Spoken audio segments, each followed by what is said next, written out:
नमस्ते तो हलग्राम नमस्ते मुसलायुध नमस्ते रेवतिकांत नमस्ते भक्तवत्सल नमस्ते बलिनाम श्रेष्ठो नमस्ते धर्मी पोलम्बारे नमस्ते तु त्राहिमां कृष्णपुरभज।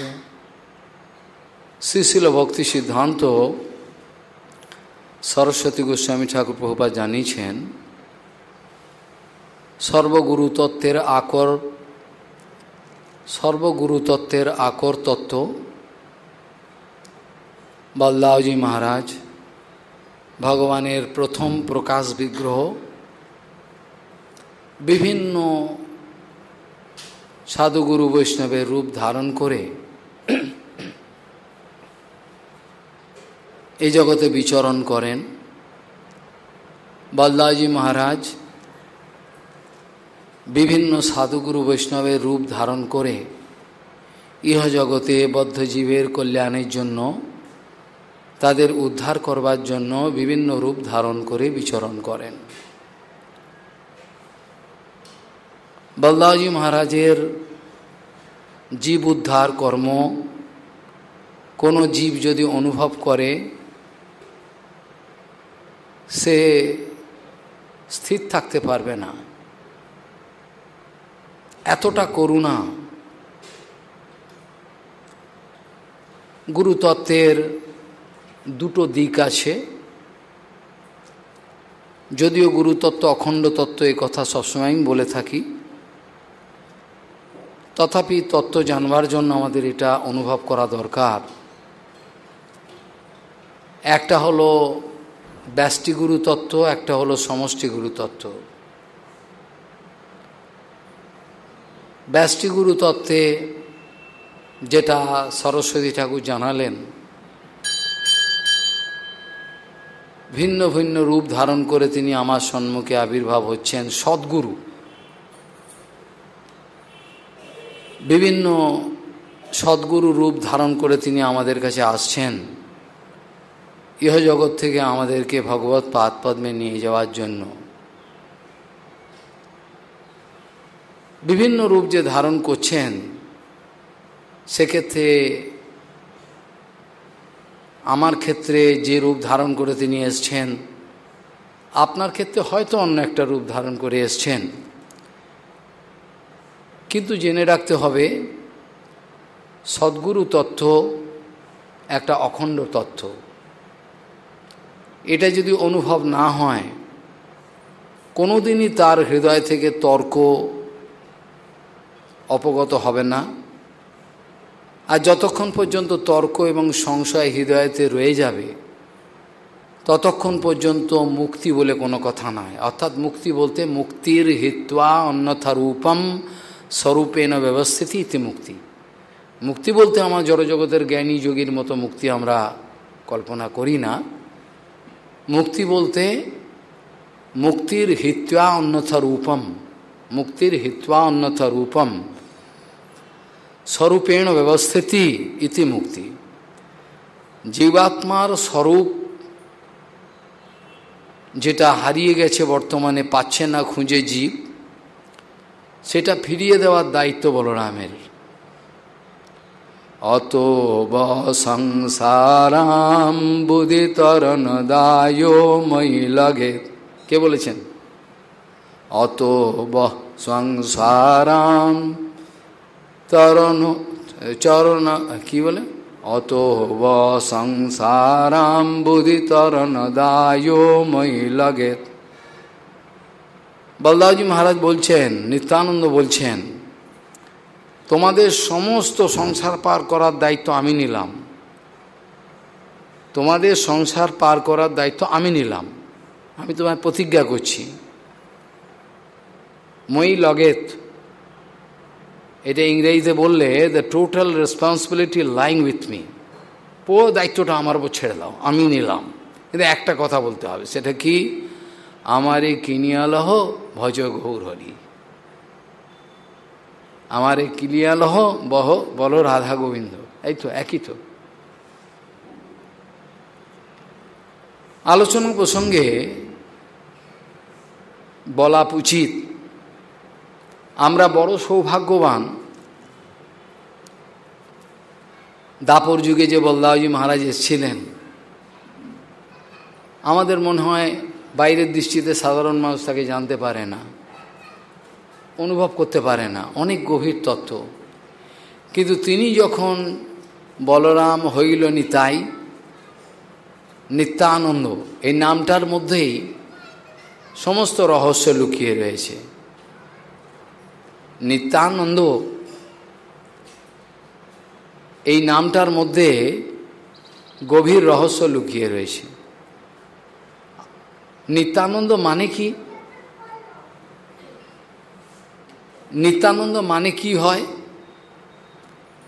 নিত্যানন্দ মানে হলো যে আনন্দের কোনো ছেদ নাই, অখণ্ড আনন্দ। অখণ্ড আনন্দ ছাড়া যত খণ্ড আনন্দ আপনারা লাভ করার চেষ্টা করেন, সেই সব খণ্ড আনন্দের সমস্ত মেয়াদ আছে, মেয়াদ মানে ফুরিয়ে যাবে। বদ্ধজীব যত খণ্ড খণ্ড আনন্দ লাভ করার জন্য দাপিয়ে বেড়াচ্ছে, ছুটছে, সেই সব আনন্দগুলো কোনোটাই থাকবে না, ফুরিয়ে যাবে। বদ্ধজীব যত আনন্দ, খণ্ড আনন্দ লাভ করছে, সেগুলোর মেয়াদ ফুরিয়ে যাবে, সেগুলো থাকে না। কিন্তু যে আনন্দের কথা এখন আমি উল্লেখ করলাম, যাকে বলা হয় নিত্যানন্দ, তার মানেই হলো অখণ্ড আনন্দ, যে আনন্দের কোনো শেষ নেই। দুদিন আগেও আলোচনা প্রসঙ্গে আমি বলেছিলাম এটা,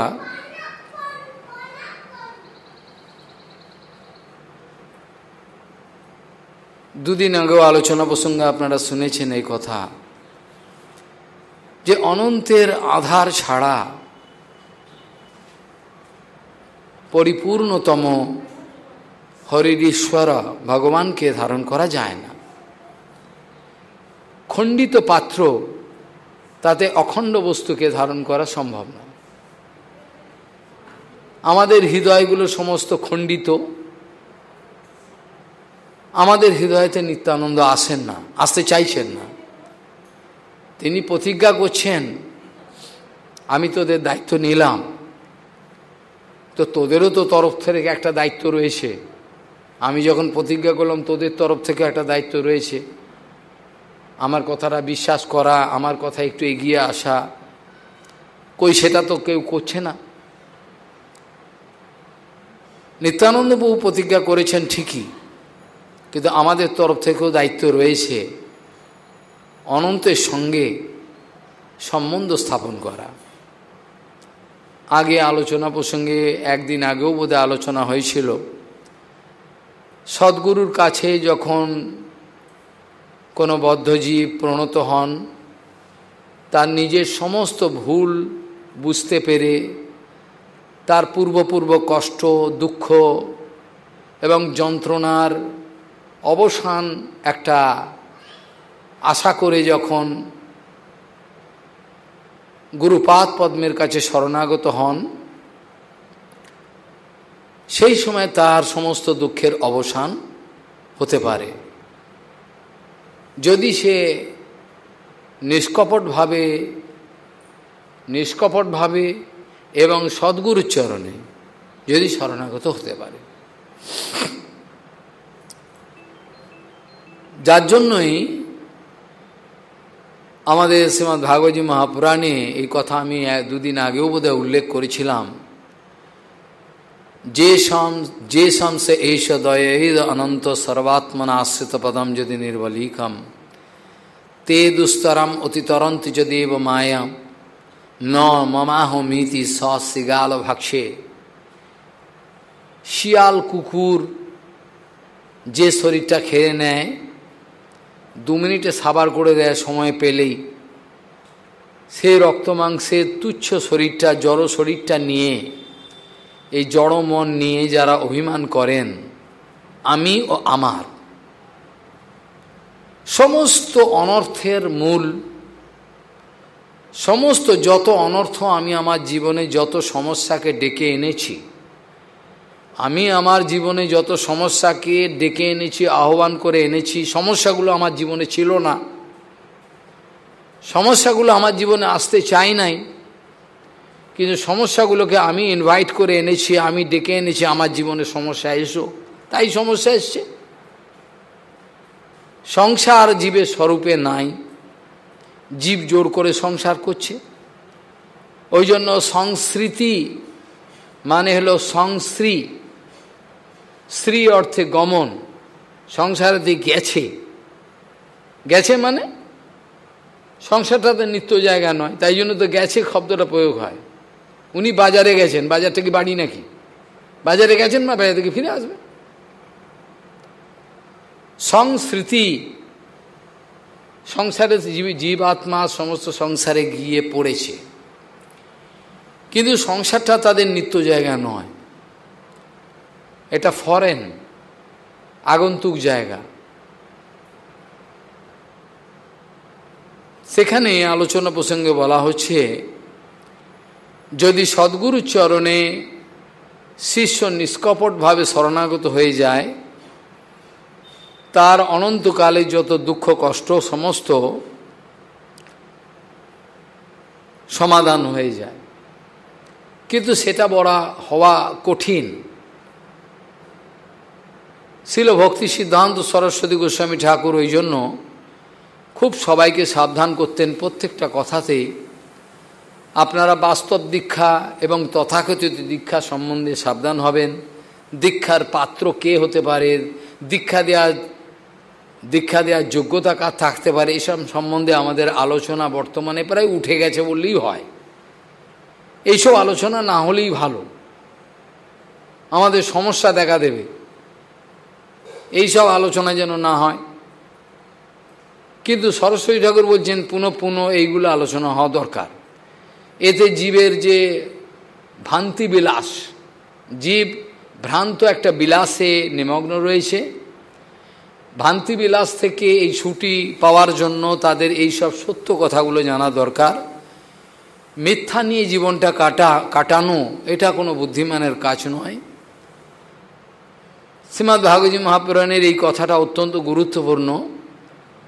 এই জন্যই এখানে বলছেন যে শামস এস দয়েদ অনন্ত, যাকে এই অনন্তদেব দয়া করেন, যে শামস এস দয়েদ অনন্ত, কাকে দয়া করেন? বলে সর্বাত্মনা আশ্রিত পদম যদি নির্বলিকম।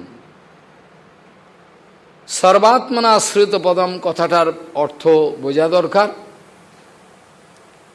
সর্বাত্মনা আশ্রিত পদম মানে হলো সর্ব অন্তঃকরণ জুড়ে, সেখানে আর কোনো ভ্যাকেন্সি নাই।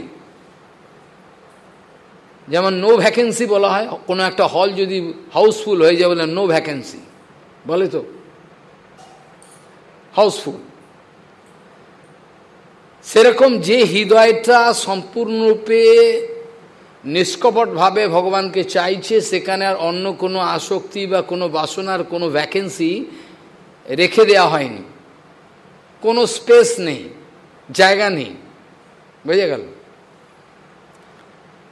সেইখানেই বলছে সর্বাত্মনা আশ্রিত। সর্বাত্মনা সর্ব অন্তঃকরণ জুড়ে একমাত্র এই বাসনা রয়েছে, প্রভু দয়াল বলদাজি মহারাজ নিত্যানন্দ, হে গুরু আকর গুরু, তুমি আমাকে পথ দেখাও, আমাকে তোমার চরণে আশ্রয় দাও, আমার আর কোনো দ্বিতীয় কোনো রাস্তা নেই। যদি কোনো জীব চালাকি করে কোনো অল্টারনেটিভ রাস্তা রাখে, আমার তো ব্যাংকে টাকাটা যা, চিন্তা কি হোক না, মোটে যা হচ্ছে হোক, তার মতো গাধা আর কেউ নাই। মোটের টাকা আমায় বাঁচাতে পারে না, আমার ফিক্সড ডিপোজিট যেখানে যা আছে আমাকে বাঁচাতে পারবে না, আমার যত জমি বাড়ি থাকতে পারে সেগুলো আমায় বাঁচাতে পারবে না, আমার ভাই বন্ধু পিতা মাতা কেউই আমায় বাঁচাতে পারবে না। পারবে কি? আমার ভাই বন্ধু পিতা মাতা বাস্তবিকভাবে কেউই আমায় বাঁচাতে পারবে না, পারবে? যার জন্যই তো গজেন্দ্রর কথা কার্তিকে আলোচনা করতে হয়। গজেন্দ্র মোক্ষণ, গজেন্দ্র যখন বুঝলেন যে আমাকে কোনোরকমভাবে কেউ আর বাঁচাতে সমর্থ নয়,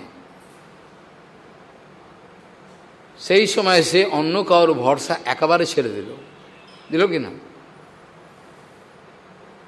গজেন্দ্র যখন দেখলেন যে আমাকে কেউ বাঁচাতে সমর্থ নয়, তখন পূর্বজন্মানুশিক্ষিতম, পূর্বজন্মের যে তিনি ভজন করেছিলেন, তার যে শিক্ষা পেয়েছিলেন, সেটা হঠাৎ হৃদয়তে জাগরুক হলো ভগবত ইচ্ছায়। সেই সময় সে কি করলেন? ভগবানের কোনো নাম উল্লেখ করলেন না, না করেও বেদান্ত সূত্রের ইচ্ছাতে, বেদান্ত সূত্রের যেমন পদ্ধতি সেমনভাবে সর্বতভাবে যে যে লক্ষণ বলা হচ্ছে তাতে ভগবত তত্ত্বকেই তিনি ডাকছেন। ব্রহ্মা শঙ্কর আদি সবাই আকাশে চলে এসছেন, বলছেন আমাকে ডাকছে নাকি? শঙ্কর বলছেন আমাকে ডাকছে, ব্রহ্মা বলছেন না আমাকে ডাকছে নাকি? কই আমার তো নাম বলেনি, আমার নাম বললে আমি যাব, আমার নাম বলেনি, সব দাঁড়িয়ে রয়েছে ওপরে। কই আমার তো নাম বলেনি, আমার নাম বলুক তখন আমি যাব। ওদের কেউ নাম বলছে না, তা ওরা দাঁড়িয়ে রয়েছে দেখছেন। গজেন্দ্র কি সুন্দর স্তব করছে বেদান্তের সব। গজেন্দ্র মোক্ষণের যে শ্লোকগুলো আছে সমস্ত বেদান্তের এক একটা অমূল্য রত্ন, কিন্তু এই সব ভাবগুলো হৃদয়তে স্থান পাওয়া বড় কঠিন।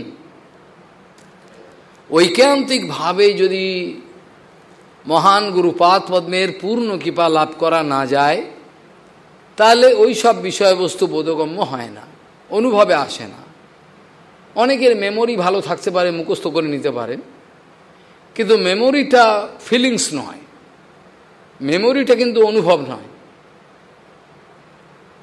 যেটা স্মৃতি, মেমোরি জড়ো, সেটাকে ভক্তি বলা হয় না। ভক্তি আলাদা, হৃদয়ের বৃত্তি। যেমন গজেন্দ্র সর্বাত্মনা আশ্রিত পদম, এই কথাটার এক্সাম্পল। সর্বাত্মনা আশ্রিত পদম এই বাক্যটা একটা আইডিয়াল উদাহরণ আমি দিলাম, সেটা গজেন্দ্র ক্ষেত্রে। আর একটা উদাহরণ আপনারা জানতে পারেন, খুব সোজা উদাহরণ। দ্রৌপদী দেবী যখন তাকে বস্ত্রহরণ হচ্ছিল, তখন তিনি আশা করছিলেন এই সবার মধ্যে বসে রয়েছেন পিতামহ ভীষ্ম, ধৃতরাষ্ট্রজি বসে রয়েছেন, দ্রোণাচার্য, কৃপা সবাই রয়েছেন, নিশ্চয়ই তাদের মধ্যে কেউ এটা প্রতিবাদ করবে না আমার মতো সতী সাধ্বীকে আমাকে এই সবাই। এটা তো যেখানে হয়, যে জায়গায় দেখবেন শাস্ত্রের বিচার, যে জায়গায় পূজ্যজন সম্মানীয় ব্যক্তির সম্মান হয় না, যে জায়গায় যাকে ভক্তি করা উচিত সেখানে সম্মান দেওয়া হয় না, যেখানে নারী জাতির প্রতি ভোগ্যবুদ্ধি সম্মান দেওয়া হয় না, সেই জায়গায় কোটি জন্মেও কোনো দিন কোনো ভক্তি তো দূরের কথা, সামান্য জ্ঞান পর্যন্ত উদয় হবে না। বোঝা গেল শাস্ত্রের বিচার।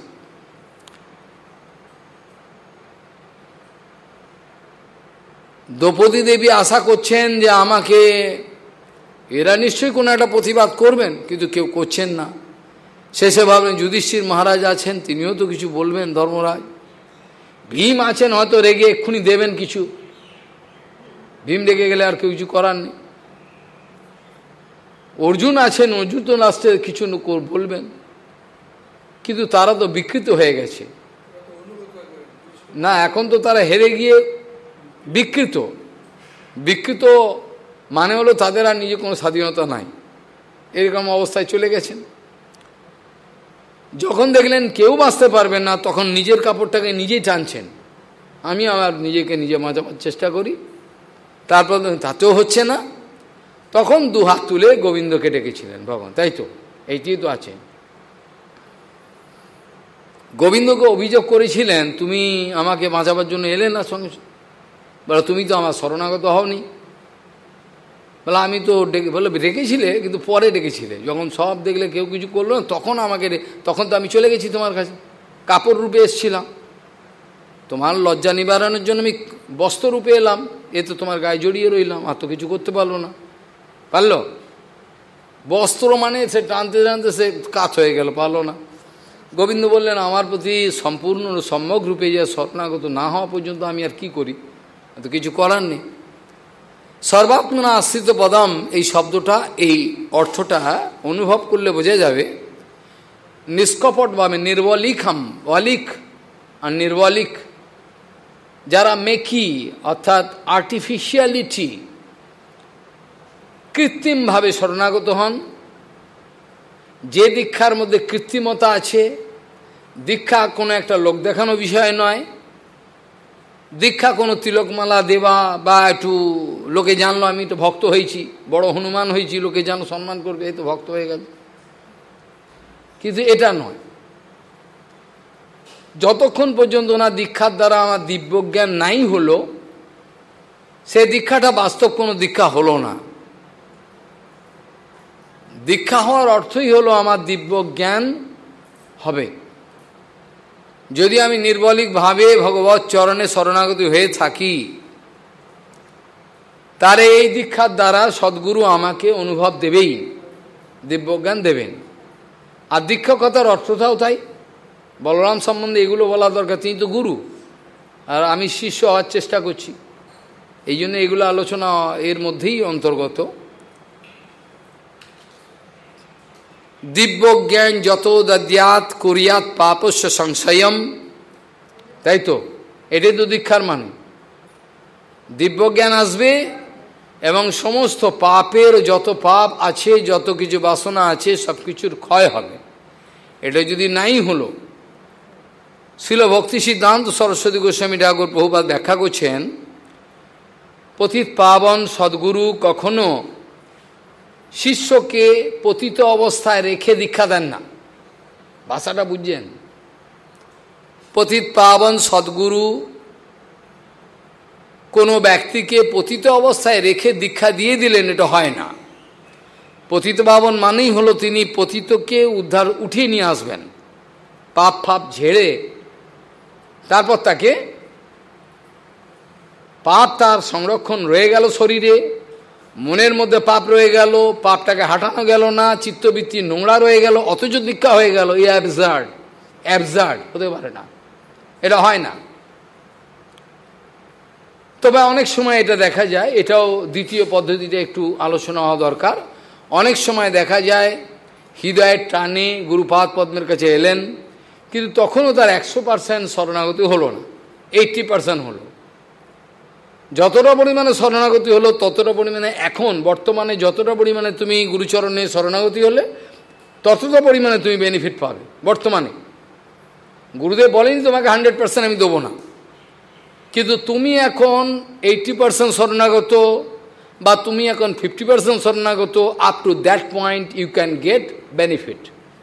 তুমি এখন 80% শরণাগত, তুমি এখন 50%, সেই অনুপাতে তুমি আমার কাছ থেকে বেটা ততটা পাবে, তোমার আধার নাই। কিন্তু এ কথা বলছি না তোমাকে আমি দেবো না, তুমি এখন সম্পূর্ণভাবে শরণাগত আমার হতে পারলে না, কিন্তু এখন আমার মহিমা জেনে, গুরুদেবের মহিমা জেনে ধীরে ধীরে নিষ্কপটভাবে সেবা করতে থাকো, খুব শীঘ্রই তুমি 100% শরণাগত হয়ে গেলে দিব্যজ্ঞান, এটাও হতে পারে। কিন্তু চিরকাল যে দীক্ষা নিল সে চিরকাল কপট রয়ে গেল, যিনি দীক্ষা দিলেন তিনিও কপট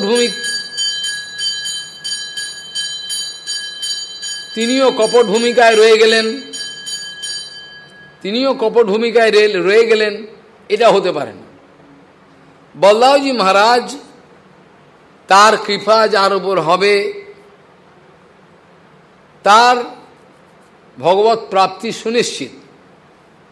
এগুলো কীর্তনের মাধ্যমে নরোত্তম ঠাকুর আদি সবাই নিতায়ের করুণা হবে, ব্রজে রাধা কৃষ্ণ পাবে ইত্যাদি অনেক কীর্তনের মাধ্যমে বলেছেন। যে শামস এষ দয়েদ অনন্ত সর্বাত্মনা আশ্রিত পদম যদি নির্মলিকম, নিষ্কপটভাবে যদি শরণাগত হয়, তাহলে কে যদি নির্মলিকম তে দুস্তরাম অতিতরন্ত চ দেব মায়াম, যে মহামায়ার মায়াতে সবাই মোহিত হয়ে রয়েছে, গুরু কৃপার ফলে, নিত্যানন্দের কৃপার ফলে, বলরামের কৃপার ফলে সেটা অতিক্রম করে যাবে। মায়া অতিক্রম করে যাওয়া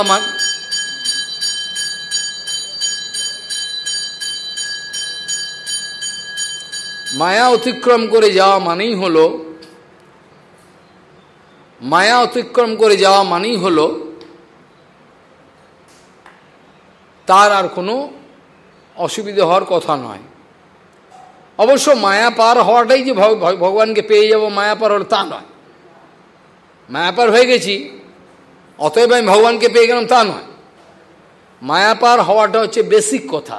যেমন একটা ছেলের, একটা বাচ্চার যেমন পড়াশোনা শুরু হয়, সেই ধরনের প্রথমে তাকে কিন্ডারগার্টেনে ভর্তি করা হয়, তারপরে KG1 KG2, বাচ্চাটার শিক্ষা যখন শুরু হয় তখন এইভাবে হয়। এই জন্য মায়া জয়টা এটা হচ্ছে সবচেয়ে প্রারম্ভিক বিষয়। মায়া জয় হইলে আমি বড় হনুমান হয়ে গেলাম তা নয়। মায়া জয় হওয়া মানে তুমি প্রথম একটা সামান্য যোগ্যতা লাভ করলে যেটা ভগবত ভজন এবার করতে পারো, আবার নাও করতে পারো।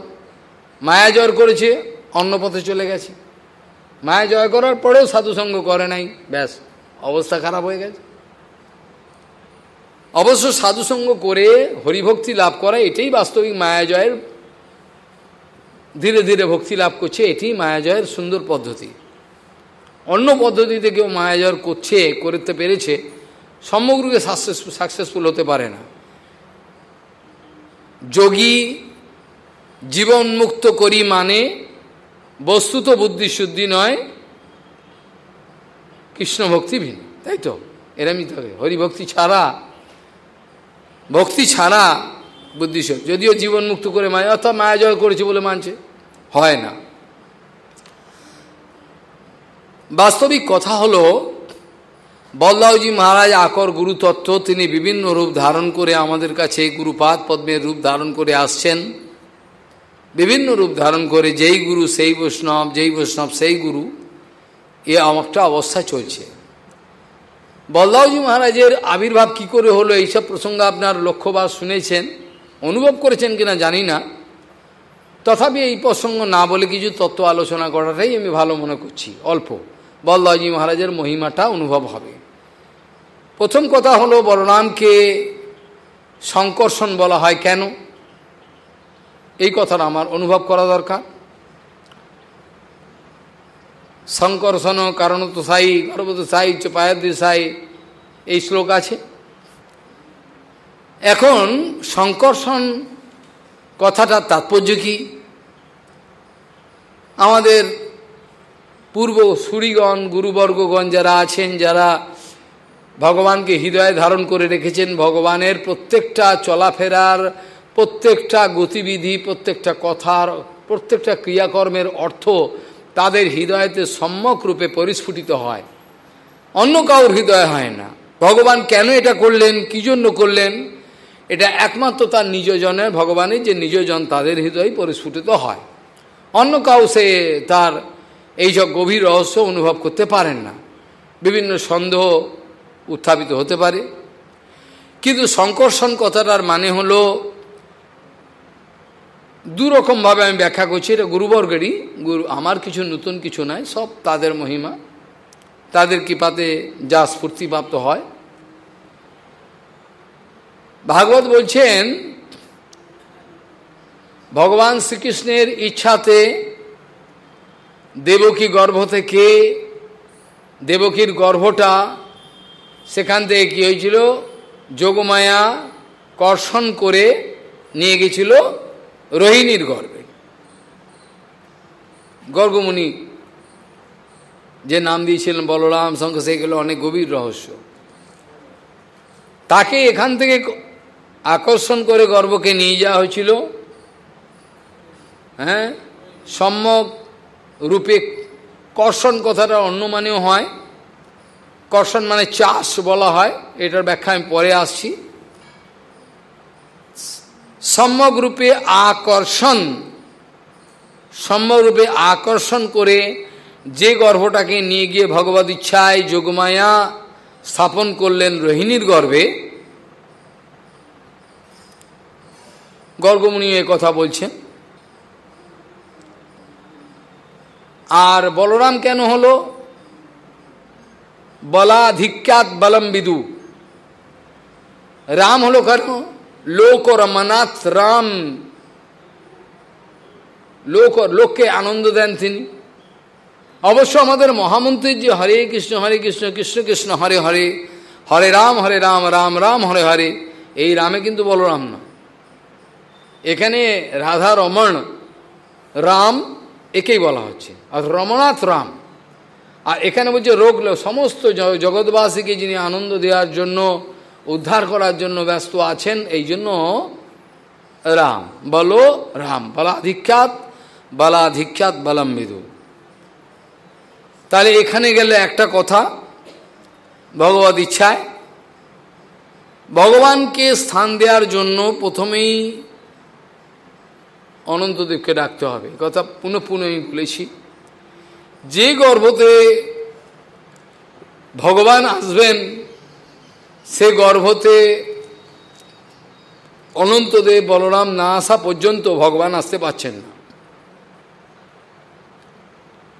যে গর্ভতে ভগবান নিজে আবির্ভূত হবেন সেখানে বলদাওজি মহারাজকে অনন্তদেবকে আগে পাঠিয়ে দিলেন। ওই হৃদয়গিরি ক্ষেত্র সজ্জা করলেন, তারপর সেই গর্ভেতে ভগবান পরাৎপর অখিলেশ্বর এলেন। এটা সর্বত্র এই নিয়ম। যদি বলেন গৌরলীলায়, গৌরলীলাও তাই। প্রথমে এলেন কে? গৌরাঙ্গ মহাপুর জ্যেষ্ঠ ভাতা, তার নাম কি? হ্যাঁ, বিশ্বরূপ। বিশ্বরূপ কথাটা মানে বিশ্বের যেখানে যত রূপ দেখছো সবই তার বিভিন্ন রূপ। কথাটার মানে বিশ্বরূপ কথা মানে যেখানে যা দেখছো যত রূপ মানে তোমার চোখে পড়ছে না বা তোমার আড়ালে যা কিছু আছে যত রূপ, এই বিশ্বরূপ এরই রূপ। কথাটার মানে একই হলো, অনন্ত দেবী বোঝাচ্ছে। এই ওখানে বসো বসো বসো, তার মানে অনন্তদেব তিনি এলেন, তারপর গৌরাঙ্গ মহাপ্রভু এলেন। এর নিয়ম। বলদাওজি মহারাজ শঙ্কর্ষণ নাম আরও অর্থ গম্ভীরভাবে আমাদের গৌরীয় গুরুবর্গের সূক্ষ্ম দর্শনে, যেহেতু বলদাওজি মহারাজ প্রত্যেক জীবের হৃদয়ে ক্ষেত্রকে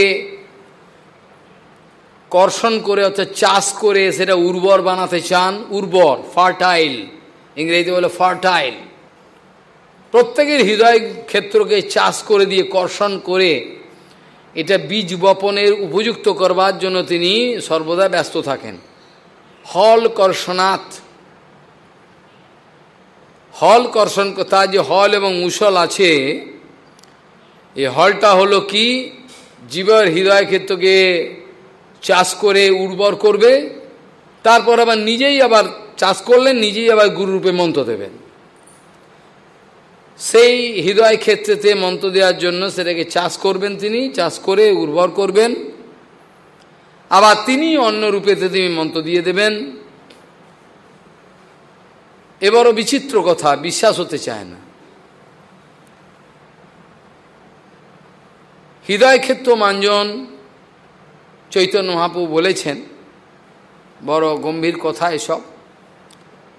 সেখানে এই আর তার যে মুসল রয়েছে সেটা কি? জীবগণকে যদি বিপরীত পথে যায় তাকে শাসন করা, মারা।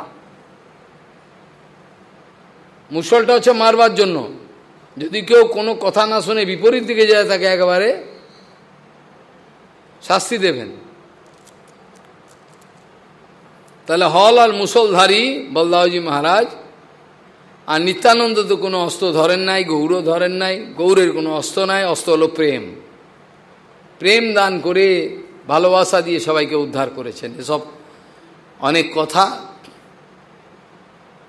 আমি কিছু সংশয় সম্বন্ধে এবার আলোচনা করতে চাই, যেটা নিয়ে আপনাদের অনেক সংশয় ওঠে, সন্দেহ হয়। বিশেষ করে বৃন্দাবনে এইসব বড় বড় পণ্ডিত জ্ঞানী যারা আছেন তারা এইসব প্রশ্ন করেন, বিদ্বান ব্যক্তি, যে মহারাজ বলদাওজি মহারাজ তো আপনি বলছেন সেবক তত্ত্ব, তো বলদাওজি মহারাজ কেন রাস করলেন? আপনি বলেন কৃষ্ণ ছাড়া রাস করা যায় না কেউ, হ্যাঁ ঠিকই। এই কথা অনুভবের বিষয়, তর্কের বিষয় নয়। বলদাজি মহারাজকে বলা হয় সাক্ষাৎ পরাৎপর অখিলেশ্বর ভগবান শ্রীকৃষ্ণ, নন্দনন্দন শ্রীকৃষ্ণের প্রথম প্রকাশ বিগ্রহ, ইংরেজিতে বলে first expansion, supreme god head. প্রথম প্রকাশ বিগ্রহকে বলদাজি মহারাজ, কৃষ্ণ থেকে প্রথম প্রকাশ বিগ্রহ হল বলদাজি মহারাজ। চৈতন্য চরিতামৃত শুধু নয়, অন্যান্য শাস্ত্রেও বর্ণনা আছে কৃষ্ণের সঙ্গে বলরামের বিন্দুমাত্র চুলমাত্র কোনো ডিফারেন্স নেই, আকার আকৃতি রূপ সব এক, যেই কৃষ্ণ সেই বলরাম, বর্ণমাত্র দেখি বিপরীত, যেটা সীতা ঠাকুরানী বলেছিলেন। গৌরের যখন আবির্ভাব হলো তখন বিভিন্ন উপায়ন উপডৌকন নিয়ে এসেছিলেন শান্তিপুর থেকে দোলায় চড়ে, এসে দেখে তো মুগ্ধ হয়ে গেছেন, এ কি, এ তো দেখি গোকুলের সেই কানাই, অন্য তো কেউ নয়। তিনি মন্তব্য করেছি, এ তো দেখি একই গোকুলের কানাই, বর্ণমাত্র দেখি বিপরীত, খালি রংটা অন্যরকম দেখছি, কাঁচা সোনা, নিশ্চয়ই কোনো রহস্য আছে, একই তো কানাই। তিনি তো তার অদ্বৈতের শক্তি যোগমায়া, তিনি তো ভুল করতে পারেন না।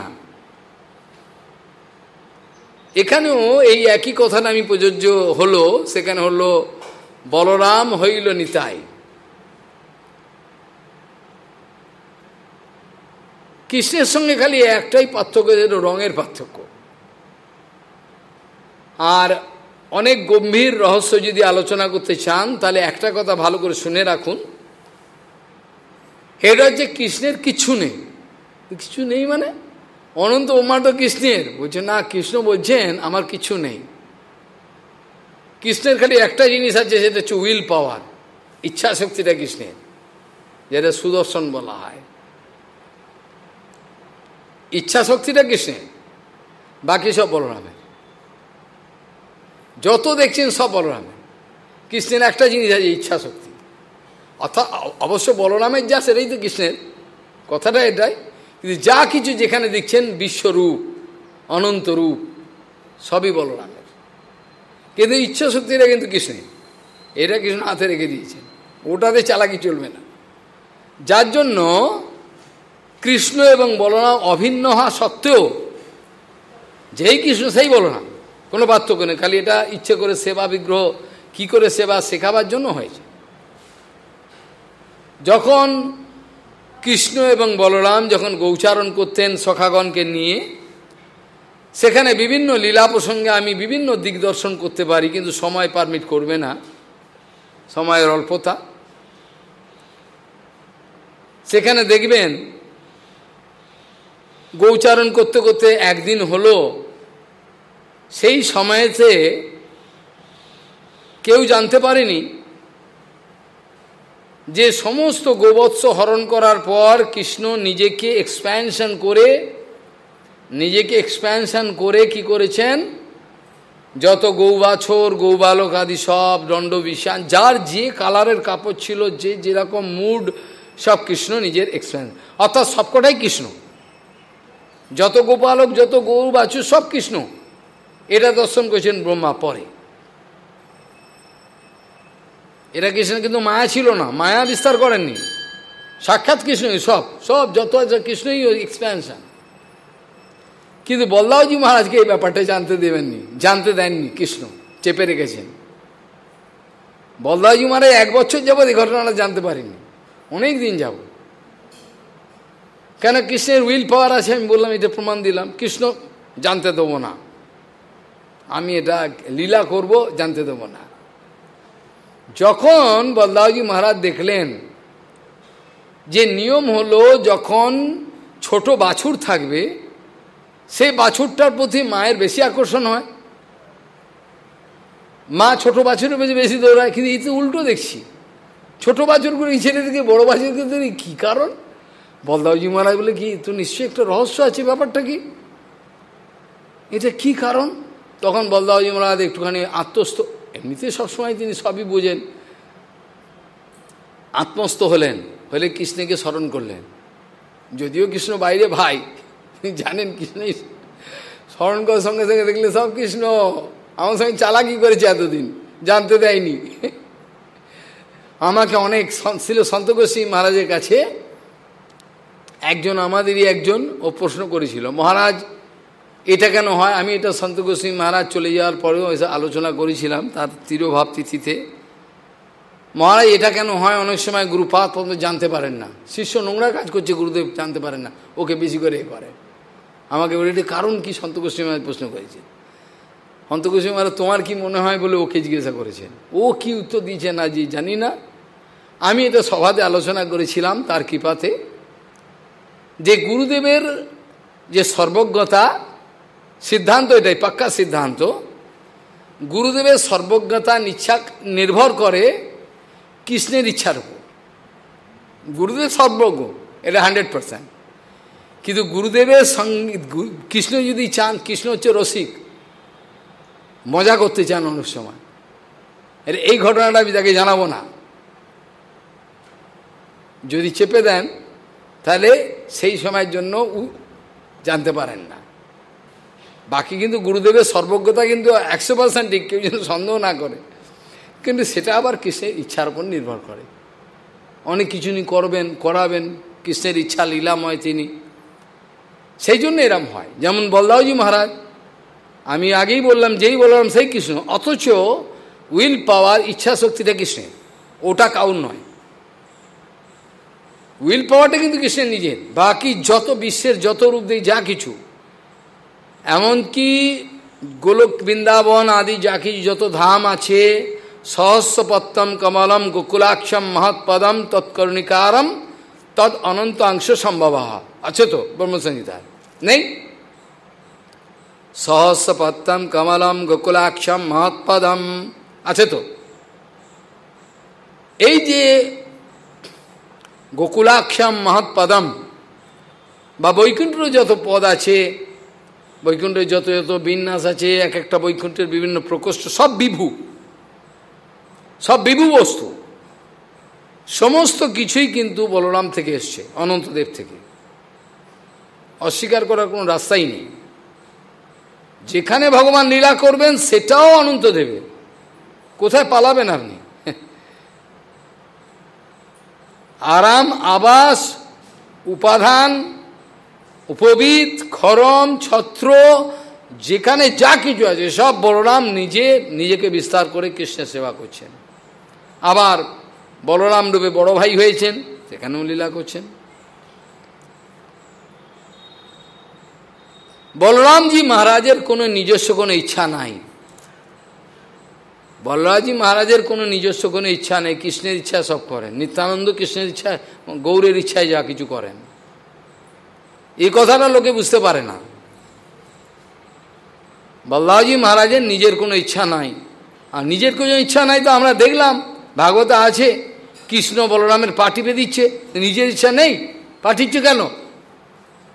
আমি বললাম, মহারাজ দেখুন, বলরামের নিজস্ব কোনো ইচ্ছা নাই।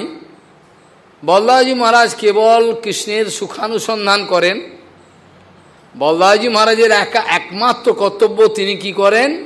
সর্বদাই কৃষ্ণ কিসে সুখী হবে এই অনুসন্ধান করেন। যদি পাও টিপে থাকেন বলদাজি মহারাজের কৃষ্ণ, সেটাও বলরামের কিছু সুখ হয়নি, কৃষ্ণের সুখ হয়েছে। ও বলেন কি? মানে হ্যাঁ, ঠিকই বলেছি। বলদাজি মহারাজের চরণ, বলদাজি মহারাজ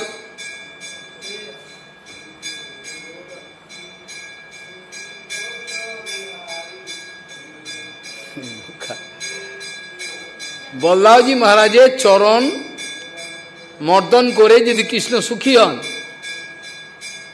বলদাজি মহারাজের চরণ যদি মর্দন করে কৃষ্ণ সুখী হন, বলদাজি কর ভাই, তুই যদি সুখী হস তো কর আমার চরণ টেপ। যেমন কৃষ্ণ অসুস্থ অবস্থায় যখন ঔষধের অনুসন্ধান করা হয়েছিল, তখন কেউ কিন্তু চরণের জল দেয়নি। কৃষ্ণ বলছেন, যার ভক্তের পদধূলি চরণ জল আনলে আমার মাথা ঠিক হবে।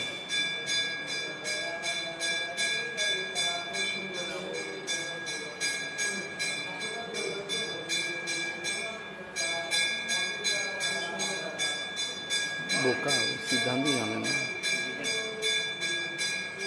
বলদাওজি মহারাজ বলছেন, যদি কৃষ্ণ আমার চরণটাকে মর্দন করে যদি নিজে সুখী হয় তো কৃষ্ণ হোক। গোপিকারা বলছেন যে কৃষ্ণের শরীর খারাপ হয়েছে, পায়ে ধুলে চাই, পায়ে জল কত নিবি নিয়ে যা। গোপিকারা বলছেন, কেন? গোপিকাদের নিজের কোনো সুখের অনুসন্ধান নেই। স্বর্গে যায়, নরকে যা খুশি আমাদের হোক জীবনে, কেবল কৃষ্ণ সুখী হবে, কৃষ্ণ সুস্থ থাকবে, কৃষ্ণের আনন্দ হবে, কৃষ্ণ সুখী থাকবে, এইটি আমাদের ব্রজবাসীদের গোপন রহস্য আলোচনা হবে আজকে কালকের আলোচনা। আশা করি ভগবান আপনারা যদি কৃপা করেন গোপন রহস্যটা। তো বলদাওজি মহারাজ এই কারণে হয়তো তাকে, এটা কিন্তু বলরামের সেবা হয়নি। সেবা মানে হলো সেব্যের সুখবিধান। তো কৃষ্ণের সুখ হয়েছে বলে এটা কৃষ্ণেরই সেবা হয়ে গেছে। আপনারা বুঝতে পারেননি, বুঝতে ভুল হয়েছে, এটা কৃষ্ণের সেবা হয়েছে। বলদাওজি মহারাজ কখনো নিজে সেবা নেন না, হয় না।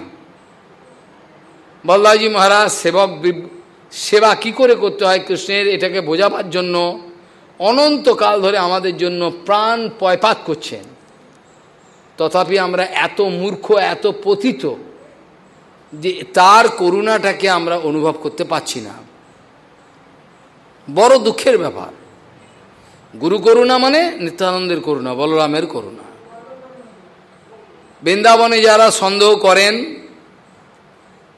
বলদাওজি মহারাজ কেন রাস করবেন, কৃষ্ণের তো রাস হয় আমরা শুনেছি। আমি বললাম, আপনার কিসে এতে কি অসুবিধা হলো? না, আপনি বলছেন একে তো সেবক, তো কিন্তু রাস করলেন কি করে? এগুলোর উত্তর অন্য কেউ জগতে দিতে পারবে না। গৌড়ীয় মঠেই একমাত্র যারা প্রভুপাদের কৃপা পেয়েছেন, প্রভুপাদের কথা বুঝেছেন, তারাই এসব কথা উত্তর দেবেন। এসব কথা সমাধান নাই। ভক্তি সিদ্ধান্ত সরস্বতী গোস্বামী ঠাকুর প্রভুপাদ জানাচ্ছেন, বলদাওজি মহারাজ ভগবানের অর্থাৎ কৃষ্ণের স্বয়ংরূপ ভগবান, এই শব্দটা শুনবেন। স্বয়ংরূপ ভগবান কাকে বলে? যার রূপটা অন্য কাউর উপর প্রতীক্ষা করে না। ভগবান অন্য অন্য যত স্বরূপ আছে সব কৃষ্ণের স্বরূপের উপর নির্ভরশীল। এমনকি ভগবান শ্রীকৃষ্ণ যখন রাস করেন, আপনারা শুনেছেন চৈতন্য চরিতামৃতে, যদি গুরু আনুগত্যে পড়ে থাকেন গুরু বৈষ্ণবের কাছে, কৃষ্ণের শরীরে সর্বদেবের অবস্থান, সর্ব বিষ্ণু তত্ত্বের। দেবের মানে এই সব না, তো ভগবান তো অনন্ত ব্রহ্মাণ্ড বিগ্রহ, সবাই আমিও আছি হিসাব করে, সেই হিসাবে আমি বলছি না। অর্থাৎ আমি বলতে চাইছি শ্রীকৃষ্ণ বিগ্রহের মধ্যে দ্বারকাধীশ কৃষ্ণ, মথুরাধীশ কৃষ্ণ, যত ক্ষীরোদক সাই, গর্ভোদক সাই, কারণব সাই যত আছে, যেখানে বরাহ নৃসিংহ সব কিন্তু কৃষ্ণের শরীরে সবার স্থান আছে, সবার স্থান আছে। কৃষ্ণ যখন অবতার হয় সবাই আছেন তার মধ্যে। অথচ তারা নিজে নিজের ধামেতে যেরম আছে সে তো থাকবে। পূর্ণ বস্তু এইটি তো, পূর্ণ বস্তুর ব্যাখ্যাই তো এটা। পূর্ণস্য পূর্ণ মাদায় পূর্ণমেব অবশিষ্যতে, এতে তো সন্দেহ আর কিছু নেই। নৃসিংহদেবের ধামেতে নৃসিংহদেব নেই এটা তো নয়, নৃসিংহদেব তো আছে। নৃসিংহদেব অবতীর্ণ হয়েছে কৃষ্ণের শরীরে। বড় সূক্ষ্ম প্রশ্ন। মহারাজ যখন তাহলে রাস হয় কৃষ্ণের, সেই সময় নৃসিংহ বরাহ এরা তাহলে রাস করে? বলে না, এরা যখন কৃষ্ণ নন্দনন্দন কৃষ্ণ যখন নিজের স্বরূপ শক্তির সঙ্গে রাস বিহার করেন, সেই সময়ে সমস্ত অবতার যত আছেন, দ্বারকাধীশ মথুরাধীশ থেকে আরম্ভ করে ক্ষীরোদকেশ যত আছেন না, সব শরীর থেকে বেরিয়ে যান। তখন আর কোনো অধিকার নাই, বেরিয়ে গিয়ে আলাদা অবস্থান করেন। বড় চমৎকার কথা, এসব কথা কি শোনে নাই? ওরা আলাদা হয়ে অবস্থান করবেন। গোস্বামীগণের অপূর্ব সূক্ষ্ম সিদ্ধান্ত। যখন তিনি নিজের স্বরূপ শক্তির সঙ্গে রাস করছেন, তখন আর কেউ তো কোনো অবতার সঙ্গে থাকবেন না, শরীর থেকে সব খালি করে দেবেন, খালি হও যাও। তখন এবার কৃষ্ণ রাস করবেন। কিন্তু অন্যান্য সময় এগুলো সবসময় কৃষ্ণ তাদের কৃষ্ণ কৃষ্ণ থাকবেই, অবতারই সব। এখন প্রশ্ন হলো, ভক্তি সিদ্ধান্ত সরস্বতী গোস্বামী ঠাকুর প্রভুপাদ জানাচ্ছেন, আপনাদের এতে সন্দেহ আর কারণ কি? বলে আমাদের সন্দেহ আর একটাই কারণ, যে বলদাওজি মহারাজ তো শুনেছি আকর গুরু তত্ত্ব, এবং তিনি তো সেবক বিগ্রহ। ঠিক আছে, সরস্বতীকে জানাচ্ছেন বলদাওজি মহারাজ কৃষ্ণের ফার্স্ট এক্সপ্যানশন, বলদাওজি মহারাজ কৃষ্ণের প্রথম প্রকাশ বিগ্রহ, ফার্স্ট প্রকাশ বিগ্রহ। কৃষ্ণ এবং বলরামে কোনো পার্থক্য নাই। ইচ্ছা করে কৃষ্ণ বলরাম রূপ ধারণ করেছেন, করে সেবা শিক্ষা দেয়। এই অবস্থায় একাধারে বলদাওজি মহারাজ সেবক বিগ্রহ, একাধারে সেব বিগ্রহ। এই কথা কেউ কোনোদিন কোনো সম্প্রদায়ে শোনে নাই, সমাধান দিতে পারবে না। একাধারে বলদাওজি মহারাজ সেবক বিগ্রহ তোমাকে দেখাচ্ছেন, আবার তিনি সেব্য বিগ্রহ। কৃষ্ণের সঙ্গে অভিন্ন। তিনি যখন রাস করেছিলেন, তিনি নিজের জুতো, নিজের যে জুতো আছে আলাদা জুতো, কৃষ্ণের জুতোর সঙ্গে না, আলাদা করেছিলেন জগতের মঙ্গলের জন্য। ভগবান কখন কেন কি কি কেন করেন সেগুলো তিনিই জানেন। বলদাওজি মহারাজের যারা পরিকর আছেন, তা বলদাওজি মহারাজের কথা বোঝেন, তারা অনুভব করেন। আপনারা শুনেছেন অভিরাম ঠাকুর না কি নাম ওটা ছিল, সেই যে যখন কৃষ্ণদাস কবিরাজ গোস্বামীর পূর্বাশ্রমে যখন নেমন্তন্ন, মিনকেতন রামদাস, বৃন্দাবন দাস ঠাকুর মহাশয় বলছেন, মিনকেতন রামদাস তার হৃদয়ে সব সাক্ষাৎ বলরামের সবসময় বিলাস, সবসময় আবেশে রয়েছেন। নিত্যানন্দ তার হৃদয়ে সবসময় বিরাজ, মানে যেন মনে হচ্ছে সাক্ষাৎ নিত্যানন্দ। তার আচার ব্যবহার শুনে বুঝতে পারো, আবেশ হয়ে যায় না সবসময়। তিনি যখন সেই সভাতে এলেন, কৃষ্ণদাস কবিরাজ গোস্বামী বলছেন যে আমাদের গুণার্ণব মিশ্র যে সেবক ছিল, তিনি উঠে দাঁড়ালেন না, বাকি সবাই উঠে দাঁড়ালেন, কিন্তু একমাত্র তাতে কি হলো, মিনকেতন রামদাস কি কোনো রেগে গেলেন, ক্রোধের লীলা দেখালেন। এই তো সেই সুতো যে বলরামের আগমনে দাঁড়ালো না, এই বলে তিনি কথাটা বললেন।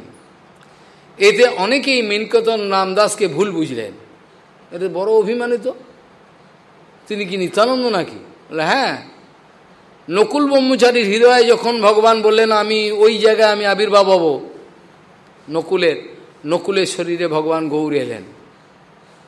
শিবানন্দ সেন বলেন আমি কি করে বিশ্বাস করব গৌরের আবির্ভাবে, কি করে আমি দূরে থাকি, যদি এই ব্রহ্মচারী আমাকে ডেকে আমার কি মন্ত্রটা যে বলতে পারে তাহলে বিশ্বাস করবো গৌর, আর আমি যাব না। অনেক দূরে রয়েছেন মুকুল, কালনা থেকে কিছু দূরে নকুল ব্রহ্মচারী শ্রীপাঠ। কিছুক্ষণ পরে সব লোক দৌড়াতে দৌড়াতে আসছে, শিবানন্দ কার নাম, শিবানন্দ কার নাম, এক্ষুনি ব্রহ্মচারী বুলায়, এক্ষুনি ডাকছে। তিনি বাইরে দূরে পড়ে রয়েছেন মাটিতে, এরকম ব্রহ্মচারী তোমায় বুলায়, ডাকছে এক্ষুনি, শীঘ্রই চলো। বলে আরে ব্রহ্মচারী ডাকলো কি করে, দূরে রয়েছে, আমি এসেছি কি জানি না তো। সঙ্গে সঙ্গে এসে তাকে ঘরে নিয়ে গেলেন। নকুল ব্রহ্মচারী হাসছেন, আমার দুলছে, সাপ যেমন দোলে, সর্প যেমন এরকম মাথা নাড়ায়, আবেশ হয়ে গেছে ভগবানের গৌরাঙ্গের। থাক না, করুক করুক করুক।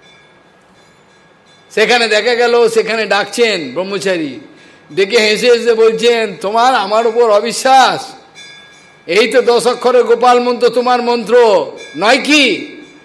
আরে এই তো গৌর। তখন পায়ে পড়লেন, আমায় ক্ষমা করো প্রভু, তোমার পরীক্ষার জন্য তুমি কি এলে নাকি?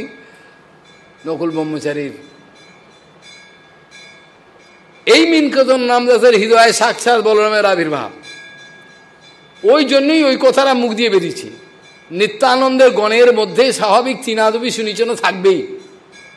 যেখানে নিত্যানন্দ সাক্ষাৎ মাটিতে গড়িয়ে যান, মাটিতে গড়িয়ে গিয়ে ধুলাতে পড়ে গিয়ে কাঁদছেন, সবাইকে পায়ে ধরছেন। বলরাম সাক্ষাৎ মাটিতে গড়িয়েছে, এত বলি নিত্যানন্দ ভূমি গড়িয়ে যায়। হ্যাঁ, সোনারও পর্বত যেন ভূমিতে লোটায়।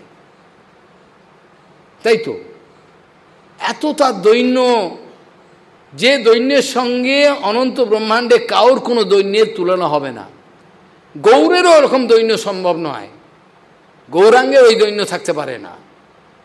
কারণ দৈন্যটা ঈশ্বরের মধ্যে থাকা মানে একটা আশ্চর্য বিষয়। গৌরে থাকতে পারে না মানে এটা প্রেমেতে বললাম, গৌরের মধ্যে নেই তা নয়, কিন্তু দৈন্যের প্রকাশটা নিত্যানন্দের মধ্যে সর্বতভাবে প্রকাশিত। অনন্ত ব্রহ্মাণ্ডে ঐশ্বর্যস্ব সমগ্রস্ব বীর্যস্ব যশস্য হিসাব মতো আছে, কিন্তু প্রেমের ভাষা হলো নিত্যানন্দের মধ্যে যে দৈন্য, সেটা আমরা গৌরের মধ্যে ততটা দেখি নাই। প্রকাশের তারতম্য থাকবে তো, অনেকে ধন থাকতে পারে, ধনের প্রকাশ তো দেখতে পাচ্ছি না, ধন থাকতে পারে লুকিয়ে রেখেছে, এটাও মানে করতে পারেন। গুণার্ণব মিশ্রের প্রতি তিনি এই যে ভাষাটা প্রয়োগ করলেন, অনেকের মনে হয় এটা দম্ভের কথা। বৃন্দাবন দাস ঠাকুর নিত্যানন্দের ঐকান্তিক ভৃত্য, তার যে তবে লাথি মারু শিরের উপর, এটাকেও আপনাদের দম্ভ বলে মনে হতে পারে, বলতে পারে তো। এত পরিহারেও যে পাপী নিন্দা করে তবে লাথি মারু তার শিরের উপরে, এরা বৃন্দাবন দাস ঠাকুর ছাড়া বাইরের কোনো লোকের বলবার অধিকার নাই, আছে কি? শ্রীল কৃষ্ণদাস কবিরাজ গোস্বামী যখন নিজেকে পরিচয় দিচ্ছেন, পুরুষের কীট হইতে মুইসে লঘিষ্ঠ, জগাই মাদাই হইতে মুইসে পাপিষ্ঠ, যখন এই শব্দটা বলছেন, লোক যে এনার মধ্যে দৈন্য আছে। বৃন্দাবন দাস ঠাকুরের দৈন্য নাই, বুঝছে লাথি মারু। কিন্তু শাস্ত্রকাররা বিচার করে বলছেন, আমাদের গুরুবর্গ, বৃন্দাবন দাস ঠাকুরের মধ্যে করুণার আর বেশি প্রকাশ হয়েছে। কৃষ্ণদাস কবিরাজ গোস্বামী তো দৈন্যের আধার থাকবেই, তাই যদি না হতো বৈগুণ্য কীট কলিত পৈশূন্য ব্রণ ফিরিত দৈন্যার নামে নিমগ্ন হাম শ্রী চৈতন্য বৈদ্যমাশ্রয়ে, এইসব কথাগুলো বলতে পারতেন না। আমি জানি আমি ভুল কথা বলছি না, গুরুবর্গের আনুগত্যে যেটা বলাচ্ছেন সেটি, এই কথাগুলো সবই ঠিক। কিন্তু এখানে বৃন্দাবন ঠাকুর বৃন্দাবন দাস ঠাকুর যখন বলেছেন এত পরিহারও যে পাপী নিন্দা করে তবে লাথি মারু তার শিরের উপরে, এই শব্দটার মধ্যে সবচেয়ে বেশি করুণা প্রকাশিত হয়েছে। যতটা করুণা কৃষ্ণদাস কবিরাজ গোস্বামীর এই যে পুরুষের কি যে মিছিল, এর মধ্যে যতটা করুণা প্রকাশ, তার থেকে বেশি করুণা। বলে কেন? প্রমাণ দিতে হবে, প্রমাণ না দিলে আপনারা ছাড়বো না। প্রমাণটা শুনে রাখুন। শ্রী বৃন্দাবন দাস ঠাকুরের এই পরিচয় যখন উনি দেন, এই অপ্রাকৃত দৈন্য জড়জগতের কোনো মোটা মাথা কেউ বুঝতে পারে না। জড়জগতের দাম্ভিক ব্যক্তিগণ এই ভাষার অর্থ বুঝতে পারে না। কৃষ্ণদাস কবিরাজ যখন বলেন পুরুষের কিছু মুইসে লঘিষ্ঠ, এই কথাটার বাস্তবিক অর্থ মূর্খ সমাজ, গাধা সমাজ বুঝতে পারে না। তারা সন্দেহ করে, আরে মহারাজ যে ব্যক্তিটা এরম পরিচয় দিচ্ছে বিষ্ঠার কীট থেকে নিয়ে, এর কথা শুনে কি হবে আমাদের? ভালো লোকের কথা শোনা নিয়ে তো পরিচয় দিচ্ছে নিজেকে। ওরা জানে না বৈষ্ণবের অপ্রাকৃত দৈন্য। কিন্তু বৃন্দাবন দাস ঠাকুরের এই কথাতে ওরা দাম্ভিক বলে মনে করছে। কি তাদের যদি বুঝিয়ে দেওয়া হয় এটা দাম্ভিকতা নয় বাবা, এটা করুণা। কিছুতেই তোমাদের বুদ্ধি যখন শুদ্ধ হচ্ছে না, বৃন্দাবন দাস ঠাকুর মহাশয় নিজের চরণের ধুলি তোমাদের মাথায় দিয়ে তোমাদের বুদ্ধিটাকে শুদ্ধ করতে। আমি জানি তোমাদের বুদ্ধি শুদ্ধ হওয়া সম্ভব নয়, এতই করাপ্টেড হয়ে গেছে, এতই নিচে নেমে গেছে অপরাধ করতে করতে, সে বুদ্ধি শোধন হওয়া সম্ভব নয়। বিশেষ করে বৈষ্ণব অপরাধ যে করবে। অনন্তকালে আমি অন্য কোনো কিছু যদি করে থাকি আমার ভজন হলেও হতে পারে, কিন্তু যারা বৈষ্ণব অপরাধ করবে তাদের জন্য আর কোনো রাস্তা নাই, রাস্তা বন্ধ হয়ে যায় সব রাস্তা। তাহলে বৃন্দাবন দাস ঠাকুরের এটা করুণা ছাড়া অন্য কিছুই নয়, কিন্তু এটা লোকে বুঝতে পারলো না। কেউ যদি না বুঝতে পারে, আমি নিজের চরণের ধুলি, যেমন আরেকটা উদাহরণ দিই, এই বলরাম এই নিত্যানন্দ কেমনভাবে শিবানন্দকে যখন ঘাঁটি সমাধান করেছিলেন, যখন ভোজন প্রসাদ নিয়ে আসতে দেরি হচ্ছে, তখন শিবানন্দ সামনে আসার পর শিবানন্দ শুনতে পেল গালাগাল দিচ্ছে আমাকে গোসাই, শিবার ছেলেগুলো মরুক, এত দেরি হচ্ছে, ভুকে মরে গেলাম, এখন এলো না শিবা, কোথায় গেল? লোকে বলছে, বিশেষ করে শ্রীকান্ত তার ভাগ্নে বলছে, গোসাইয়ের এত বড় সাহস, আমার মামা চৈতন্যের পার্শ্বদ তাকে গালাগাল দেয়। হ্যাঁ, বলছে মরুক। শিবানন্দের যে শক্তি স্ত্রী কাঁদছেন। শিবানন্দ ফিরে সব ঘটনা শুনলেন, শুনে আনন্দ করতে করতে হাসতে হাসতে গোসাইয়ের কাছে গেলেন। গোসাই কি করলেন, উঠে এক লাথি বুকের উপর, হ্যাঁ শিবা এত দেরি করলি, খিদে মরে গেলাম। জগতের লোক বুঝতে পারলো না বলরামের কৃপা করার যে চালাকি, এটা বুঝতে পারলো না। যদি আলাদাভাবে ডেকে কৃপা করে, বলে এই দেখো ওনাকে ভালোবাসে, আমাকে ভালোবাসে না, ওনাকে ভালোবাসে, আলাদাভাবে ডাকে, দেখি কৃপা করলো। আর এখানে লাথি মারলো, কেউ বুঝতে পারলো না লাথি মারার মাধ্যমে কৃপা করে দিল। বলরাম বড় বিচিত্র চরিত্র, নিত্যানন্দ অবধূত। তিনি ওই লাথি মারলেন, লাথি মারার মাধ্যমে এমন কৃপা করলেন কেউ জানতে পারলো না যে আমি ওকে পূর্ণ কৃপা করলাম, ওকে পরিপূর্ণ কৃপা করলাম, সোল এজেন্ট করে দিলাম। বলেন কোন একটা বিজনেসে যেমন কোন একটা আইটেমের সোল এজেন্ট একজনকে বানিয়ে দেয়, একে সোল এজেন্ট, যা মাল নিতে হবে ওর কাছেই যেতে হবে। শিবানন্দের বুকে লাথি মারলেন। শিবানন্দ আনন্দ বললেন, আজ বুঝলাম তুমি আমাকে নিজের বলে গ্রহণ করলে। বললেন তো, বিচিত্র এই বলরামের চরিত্র, নিত্যানন্দের অবধূতের চরিত্র। তার সম্বন্ধে অনেক বড় বড় বড় হনুমান হয়ে গেছে এরকম ভাব তাদের। তারা নিত্যানন্দের বিবাহ সম্বন্ধে অনেক কুৎসিত মন্তব্য করেছেন, আমি তাদের নাম বলতে চাই না, আমার জিহ্বা কলুষিত হবে, হরিনাম হরিকথা হবে না, আমি তাদের নাম বলে আমার জিহ্বাটা খারাপ করতে চাই না। কিন্তু তাদের প্রত্যেকটা জবাব দেওয়া হয়েছে, তো কোনো বিতর্ক নয়, বা না কোনো বিতর্ক নয়, অভ্রান্ত মীমাংসা মাত্র। এই গ্রন্থের মাধ্যমে তাদের মুখে ছুঁড়ে দিয়ে আসা হয়েছিল, ভক্ত গিয়ে দিয়েছে পর। কত প্রতিবাদ চলেছে, একটা করে নোংরা কথা পাঠাচ্ছে, আবার আমাকে উত্তর দিতে হয়েছে, বারবার 5-6 বার উত্তর দেয়, যা তার খণ্ডন করতে হয়, উত্তর দেয় আবার খণ্ডন, এইভাবে বাবা প্রতিবাদে কত, লাস্টে একেবারে শ্যাট আপ, মুখ একেবারে চিরকালের মতো বন্ধ, পেস্ট করে দেওয়া হয়েছে, আর কোনোদিন তার মুখ খুলতে পারবে না লজ্জায়। গালাগাল কিছু দিনই, শাস্ত্রের বিচার।